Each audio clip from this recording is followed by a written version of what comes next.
చేసినావు యేసయ్యా.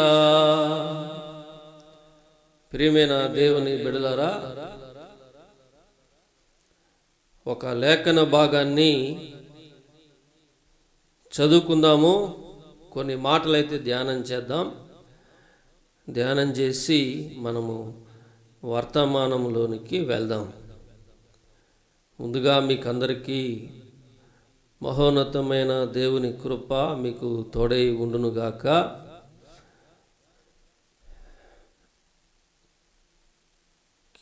కీర్తనల గ్రంథం 140వ అధ్యాయం. కీర్తన అంటే పాటలు, ఇవన్నీ భక్తులు రాసి పాడారు. అందుకే 140వ కీర్తన ప్రధాన గాయకునికి దావీదు కీర్తన అంటాడు. మరి కీర్తనలు గొప్పవి. హల్లెలూయా, ప్రైజ్ ది లార్డ్. 7వ వచనం చదువుకుందాం. మీరు మీ కుటుంబాలు ఈ లైవ్లోనికి రావాల్సిందిగా నేను మనవి చేస్తూ ఉన్నాను. హల్లెలూయా, ప్రైజ్ ది లార్డ్. దేవునికి మహిమ ఘనత ప్రభావములు కలుగునుగాక. హల్లెలూయా.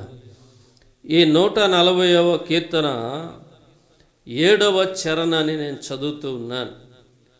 ప్రభు అయిన యెహోవా నా రక్షణ దుర్గము. దేవునికి స్తోత్ర. ప్రైజ్ ది లార్డ్ అంటాడు. ప్రభు అయిన యెహోవా నా యొక్క రక్షణ దుర్గము అన్నాడు. ఆయనే మన రక్షణ దుర్గం. దుర్గం అంటే ఒక గొప్ప బలమైనది గనుక 6వ చరణంలో అంటాడు, అయినను నేను యెహోవాతో ఇలాగూ మనవి చేయుచున్నాను. Praise the Lord. హల్లెలూయా. ఏమంటాడంటే కీర్తనాకారుడు మనవి చేస్తూ ఉన్నాడు. మరి మనం కూడా ఇవాళ ప్రార్థనకి వెళ్తాం, మనవి చేస్తాం ఆయనకి. ఆయన మనవి చేసేటటువంటి దేవుడై ఉంటూ, ఆయన మనవి చేసినప్పుడు వినేటటువంటి దేవుడు. మన మనవిని వినేటటువంటి, నీ మనవిని వినేటటువంటి వాడు. అందుకే మనవి చేస్తున్నాడు కీర్తనాకారుడు, యెహోవా నీవే నా దేవుడు, నా విజ్ఞాపనలకు చెవియొగ్గు. అప్పుడు అంటాడు, నువ్వు గొప్పవాడుగా ఉన్నావు, ఎత్తైన ప్రభువుగా ఉంటున్నావు. ప్రభువైన యెహోవా నా దుర్గం అంటాడు. Praise the Lord. హల్లెలూయా. యెహోవా అయినను నేను యెహోవాతో ఇలాగూ మనవి చేయుచున్నాను, యెహోవా నీవే నా దేవుడు, నా విజ్ఞాపనలకు చెవియొగ్గు. అంటే నీవే నా దేవుడు, నేను మనవి చేస్తూ ఉన్నాను ప్రభువా. అంతేకాకుండా నీవే నా దేవుడువు, నా విజ్ఞాపనలకు చెవియొగ్గు అన్నాడు. మన కీర్తనాకారుడు ఏమంటున్నాడంటే గొప్పగా ప్రార్థిస్తూ ఉన్నాడు, గట్టిగా ప్రార్థిస్తూ ఉన్నాడు, మరి సూటిగా ప్రార్థన చేస్తూ ఉన్నాడు, మరి కాన్ఫిడెంట్ కలిగి ప్రార్థన చేస్తూ ఉన్నాడు. మరి సూటిగా దేవునితో అంటున్నాడు, నువ్వే నా దేవుడు గనుక నా యొక్క విజ్ఞాపనలను ఆలకించు అన్నాడు. నీవే నా దేవుడు, నా విజ్ఞాపనలకు చెవియొగ్గు అన్నాడు. మన చెవియొగ్గుమా అంటున్నాడు. ఆయన వింటాడు కాబట్టి మనం ప్రార్థన చేస్తే జవాబిస్తాడు. ఇప్పుడు మనకు అనారోగ్యం ఉందనుకోండి, వెంటనే ఆయన జవాబిస్తాడు. మరి 1-2 రోజులు మనం వైద్యులను కూడా సంప్రదించాలి. ఎందుకంటే ఈ వాతావరణముకు తగినట్టుగా మరి వైద్యుడు మనకు మెడిసిన్స్ ఇస్తాడు. ఆ తర్వాత ఉన్నతమైన దేవుని యొక్క కృప, దేవునికి స్తోత్రం, దేవునికి మహిమ కలుగునుగాక. హల్లెలూయా, ప్రైజ్ ది లార్డ్. కాబట్టి దేవునామమునకు మహిమ కలుగునుగాక. కాబట్టి సరే, అది వేరే భాగము. ఇప్పుడైతే ఈ భాగానైతే మనం ధ్యానం చేద్దాం. మన ప్రార్థనలకు ఆయన చెవియొగ్గేటటువంటి దేవుడు. మనం కూడా సూటిగా ప్రార్థించాలి. మరి మనకున్న సమస్యల్లో, ఇబ్బందుల్లో, ఆటంకాల్లో తొనకక వెనకక, ఇబ్బందులోనికి వెళ్లకుండా మరి మనం ప్రార్థనకి వెళ్ళాము, ప్రార్థన చేస్తూ ఉన్నాము. ఏంటి, నేను బాగవుతానా లేదా, నా ప్రార్థనకు జవాబు వస్తుందా లేదా అంటే, నేను కూడా ఈ మధ్య అలాగే అనుకున్నాను. కొంత అనారోగ్యం కలిగినప్పుడు నేను కూడా దేవుడికి సూటిగా చెప్పాను, ప్రభువా ఏంటి ఈ అనారోగ్యం, నీకే తెలుసు కదా, ఎందుకు ఇలా అయిపోయాను నేను, ఎందుకు ఇలా ఉన్నాను నేను దేవుడా అని వైద్యుని సంప్రదించి వైద్యాన్ని పొంది ఆ తర్వాత ఏం చేశానంటే ఆయన దగ్గర ఇప్పుడు నేను వైద్యుల దగ్గరికి వెళ్ళినప్పుడు కొంతసేపే నాకు సమయం ఇస్తున్నారు, 5 minutes ఓన్లీ, దట్స్ ఇట్. అది చాలా పెద్ద ప్రాసెస్. ఫైల్ ఇవ్వాలి, ఫీజు ఉంటే ఫీజు కట్టాలి, ఇంకొక పర్సన్ చూస్తాడు, అతను ఇంకొక దగ్గరికి పంపిస్తున్నాడు, వాళ్ళు ఫైల్ అంతా చూసి కనుక్కొని వివరాలు రాస్తున్నారు, ఆ తర్వాత కన్సల్టేట్ డాక్టర్ దగ్గరికి పంపిస్తున్నారు, ఆ డాక్టర్ చూస్తున్నారు, 5 నిమిషాలు ఆయన మాట్లాడి నేను మాట్లాడితే సరిపోతుంది. ఈ 2 నిమిషాలు నేను మాట్లాడేది విని ఆ 2.5 నిమిషాలు ఆయన మాట్లాడి సరే ఓకే అని పంపిస్తూ ఉన్నారు. ఆ తర్వాత వచ్చినప్పుడు అదే నేను గమనించాను, దేవునితో ఎంతసేపైనా మాట్లాడచ్చు, అంటే ప్రార్థన చేయొచ్చు, చెప్పచ్చు, నువ్వే నా దేవుడు కాబట్టి నాకు చెవియొగ్గు. మనకు ఆడ ఎక్కువ సమయం అది ఆ టైం అంతే అనుకోండి, ఆ ప్రాసెస్ అంతే అనుకోండి, నేను దాని గురించి మాట్లాడటం లేదు అంటే చెప్తూ ఉన్నాను. అంటే మనం ఇష్టం వచ్చినంతసేపు ఇంకొక యూనిట్లోనికి వెళ్ళి మనం ఉండలేం. హల్లెలూయా, ప్రైజ్ ది లార్డ్. ఇంకొక స్థలంలోనికి, అది ఎక్కడైనా, ఏ స్థలమైన, ఆఫీస్ అయినా, హాస్పిటల్ అయినా, ఎక్కడైనా కూడా. కాబట్టి వారి యొక్క సమయం ఇచ్చినప్పుడే మనం అందులో పాల్గొని బయటికి పరిగెత్తుకుంటూ రావాలి. ఇంకా కానీ దేవుని సన్నిధిలో నీ ఇంట కూర్చుని, ఇప్పుడు ఉపవాస ప్రార్థన అంటే 7 రోజులు ప్రార్థన, 14 రోజులు, 21 రోజులు, 40 రోజులు మా దైవజనులు అందరూ చేస్తూ ఉన్నారు, మేము కూడా నడిపిస్తూ ఉన్నాం కొన్ని ప్రార్థనలు. కాబట్టి అన్ని సంఘాలలో జరుగుతాం.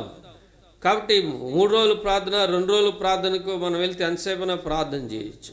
దేవుడు ఆపే నీ ప్రార్థన అన్నడు. హల్లెలూయా, ప్రైజ్ ది లార్డ్.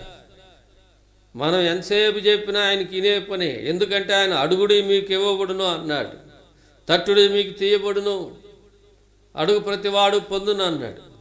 కాబట్టి మనకు ప్రార్థనలకు జవాబు నిశ్చయంగా ఉంది, నీ ప్రార్థనకు జవాబు ఉంది. అందుకే కాన్ఫిడెంటల్గా గొప్ప నిరీక్షణతో ఏం చేస్తున్నాడంటే ప్రార్థిస్తూ ఉన్నాడు. నువ్వే నా దేవుడు గనుక నేను నీ సన్నిధిలో ప్రార్థన చేస్తూ విజ్ఞాపన చేస్తూ ఉన్నాను ప్రభువా, నువ్వే నాకు సహాయం చేయి ప్రభువా. హల్లెలూయా. మనం ఎంతసేపైనా అవకాశం మనకుంది. కాబట్టి ప్రియమైన వారలారా, ఎందుకు ఈ మాటలు చెప్తున్నానంటే, కీర్తనాకారుడు నా మనవులను అంగీకరించు, నువ్వు నా దేవుడవు గనుక నాకు జవాబి అని చెప్పి ఏం చేస్తూ ఉన్నాడంటే, ఆయన అడుగుతూ ఉన్నాడు. మనం కూడా ఆయన మన తండ్రి, ఆయన మన తండ్రి అయిన దేవుడు, ఆయన నీ తండ్రి యగు దేవుడు. హల్లెలూయా, ప్రైజ్ ది లార్డ్. గనుక నీవు మొహమాటం లేకుండా ఆయన దగ్గరికి వెళ్ళచ్చు. దేవునికి స్తోత్రం. మరి ఆయన మాట్లాడు తిరిగి, ఎప్పుడో ఒకరోజు మాట్లాడినాడంటే ప్రార్థనకు జవాబు ఇచ్చాడు. ఆయన మాట్లాడటం మనకు వినపడకపోయినా నీ ప్రార్థనకు జవాబు ఏం చేస్తుందంటే క్రియారూపకం దాలుస్తుంది. హల్లెలూయా, ప్రైజ్ ది లార్డ్. దేవునికే మహిమ కలుగునుగాక, ఘనత కలుగునుగాక. హల్లెలూయా. గనుక దేవుని ప్రజలారా, దేవుడు నీ ప్రార్థన వింటాడు. దేవునికి స్తోత్ర. నీ మనవిని ఆయన అంగీకరిస్తాడు. దేవునికి మహిమ కలుగునుగాక. నీకు జవాబిస్తాడు. కాబట్టి నిరుత్సాహపడక ప్రార్థించు. దేవుని మందిరంలోనికి వెళ్ళు, ప్రార్థనలకు వెళ్ళు. మరి దైవ సేవకులు సిద్ధపడి నీ కోసం ప్రార్థిస్తూ ఉంటారు. కనుక దేవుని మందిరంలో ప్రార్థనలోకి వెళ్ళండి. మరి సమస్యల్లో ఉన్నవారు, ఇబ్బందుల్లో ఉన్నవారు, మరి విశ్వాసులందరూ మీ దేవుని మందిరంలో జరిగే అన్ని ప్రార్థనలు, కార్యక్రమాలను అటెంప్ట్ చేయండి, పాల్గొనండి. అది మనకు బహు ఆశీర్వాదాన్ని కలగజేస్తుంది. దేవునికి స్తోత్ర. Praise the Lord. Hallelujah, hallelujah. కాబట్టి అది మనకు అప్పుడే, మనం పాల్గొన్నప్పుడే ఆ యొక్క దీవెనలు కనబడకపోవచ్చు, కనబడవచ్చు. మనం వెళ్తూ ఉంటాం, ప్రార్థనల నుండి వస్తూ ఉంటాం. నువ్వు బయటికి వెళ్ళిన తోడని, అక్కడ ఉన్న తోడని ఆ తర్వాత అప్పుడే కూడా కావచ్చు దేవుని కార్యాలు మనం చూడడం ఆరంభిస్తాం. Praise the lord. దేవునికి మహిమ కలుగునుగాక. హల్లెలూయా,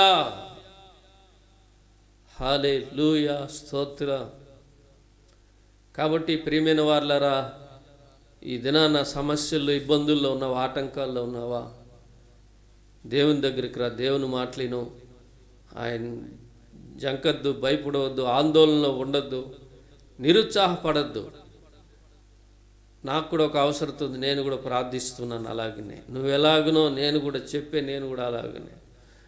నేను చెప్తున్నాను, నా దేవుడు నన్ను బాగు చేస్తాడు, నా దేవుడు నన్ను స్వస్థపరుస్తాడు, నా దేవుడు నాకు సహాయం చేస్తాడు. హల్లెలూయా. నేను కూడా మా దైవ సేవకులందరికీ, అంటే మా పెద్దలైన దైవజనులకి చెప్పాను, మా గురువులకు చెప్పాను, మా ప్రొఫెసర్స్కి, డైరెక్టర్స్కి చెప్పాను నేను నాకున్న సమస్యను బట్టి. కాబట్టి మీరు కూడా మీ దైవ సేవకులకు చెప్పండి. ఒకవేళ వీలు కాకపోతే ప్రార్థనలో కలుసుకోండి. నువ్వు ప్రార్థనలో కలుసుకుంటే మరి మా దైవ సేవకులందరూ నా కొరకు ప్రార్థిస్తున్నారు, నేను గట్టిగా నమ్ముతూ ఉన్నాను. Praise the Lord. మరి చిన్నవాటికే ప్రతి పూట ప్రార్థన చేసే మా దైవ సేవకులు, అంటే నేను పాస్టర్ విజయభాస్కర్, నాకు దైవ సేవకులు ఉన్నారు, గురువులు ఉన్నారు, పాస్టర్స్ ఉన్నారు, గొప్ప పాస్టర్స్, పెద్ద పాస్టర్ గారు ఉన్నారు. Praise the Lord. అంటే మా తండ్రి పాస్టర్ గారు, మా highly professors, theological seminar conduct చేసేటటువంటి దైవజనులు. కాబట్టి నేను నమ్ముతున్నాను, వాళ్ళందరూ నా కోసం ప్రార్థిస్తూ ఉన్నారు. ఎప్పటికీ ప్రార్థిస్తారు, చెప్పినా చెప్పకపోయినా. కాబట్టి నువ్వు కూడా అంతే. దేవుని మందిరంలోకి వెళ్తే నేను చూసిన వెంటనే, నువ్వెవరో కొత్తగా వెళ్ళినా కూడా ప్రార్థనకు, ప్రభువా ఇక్కడికి వచ్చిన వారందరినీ మీరు దర్శించండి, ప్రభువా ఇక్కడికి వచ్చిన వారందరినీ మీరు దీవించండి నాయన, హల్లెలూయా, ప్రభువా మీరు నడిపించండి, ప్రభువా వారిని బాగు చేయండి నాయనా అని నేను ప్రతి దైవజనుడు అంటాడు. ఇంకేం కావాలి మనకు, నీకు? కాబట్టి నిశ్చయంగా ఆయన నిన్ను నడిపిస్తాడు. మరి ఈ విజయభాస్కర్ అనే యూట్యూబ్ ఛానల్ని సబ్స్క్రైబ్ చేసుకోనండి, మీ బంధువులు, స్నేహితులకు తెలియచేయండి. మరలా కార్యక్రమంలో కలుసుకుందాం. దేవుని ఉన్నతమైన కృప మనకు, మన కుటుంబాలకు తోడే ఉండి నడిపించునుగాక. Amen. God bless you all. Praise the lord.